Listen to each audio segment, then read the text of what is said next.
I look back at my life, and I have grown up knowing his sculpture, from houses on shelves and sitting on the floor, to geometric shapes cut loose, to figurative sculpture.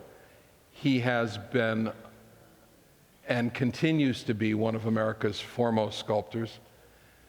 His work has addressed the central issues of modernism and postmodernism in its ideas and its resolution.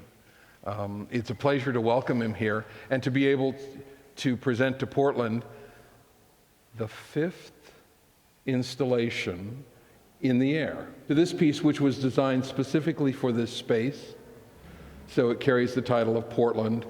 It was conceived, as many of his works are, at the beginning stages of the hand, and a modeling, a model, a space, a series of ideas and strings. It's not unlike you've always worked somehow. A model is a critical aspect of making sculpture, particularly for sculptors, because I think in sculpture you're always dealing with the kind of the physical demands of making work. So like that big red plank actually weighs 80 pounds, it's hollow. There are all these logistics and technical aspects of making sculpture, and I think they can inhibit your thinking. So somehow working stuff out on a smaller scale in context is very useful. It allows a certain degree of freedom. Sort of approached this notion of the plank, the beam, the board as a vocabulary of discovery and invention. Well, I actually think that form exists in the world, and artists don't invent form.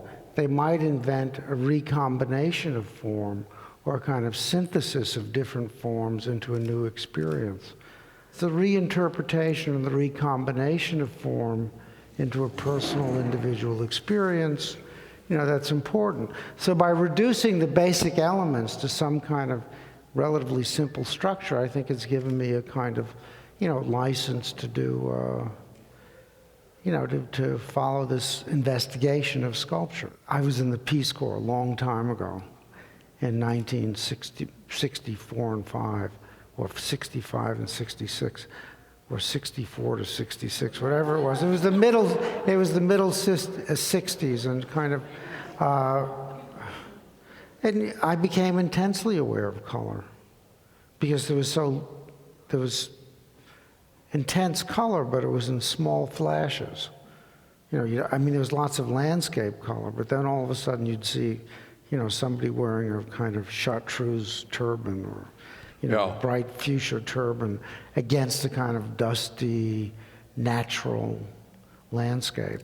Well, and that often is the way, in the early phases, the color happens in the work.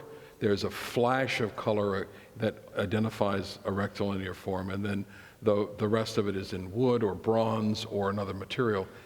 Yeah, and it slowly has subsumed and consumed the work until there are fully painted work today. It's interesting the way the color, which we begin to think about in painting as advancing and receding, when it becomes dimensional in the sculpture, there's something that changes it.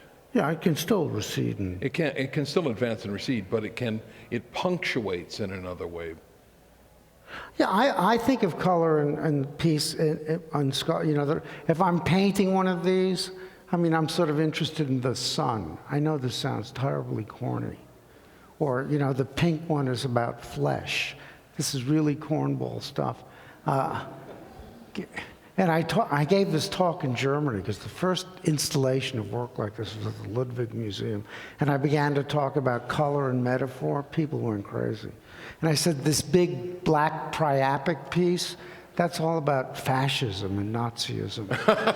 and people, and the yellow one were about these hovering yellow shapes.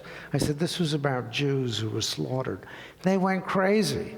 And, Casper said, you can't talk about color like that. I said, I can, why not?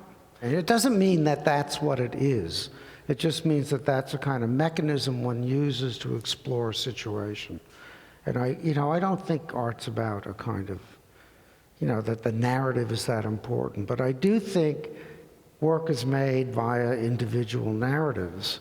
But I don't think the explication of the narrative is so important as the sense and feeling of a situation. This is that, this is not it's totally dependent on the architecture, but it's kind of not organized based on the conceit of architecture. So it's not kind of, and in minimalism, which I'm not a minimalist, I'm a post-minimalist if I had to be categorized, but minimalism is very dependent and accepts and assumes that the wall and the floor are a great place to work. Most sculpture does. Rodin does too. Maillot does. Degas does not. That's more about a projection of thought into space. So the idea of the physical floor, the physical surface you're working on as a kind of template for the organization of form and building it up and extending it out. You can only go so far. There's structural limitations. So the idea of using wire and string as the actual armature to remove the work from dependence on the beginning on a kind of flat plane. That's what I think. If I had to discuss this formally, that's how I would discuss it.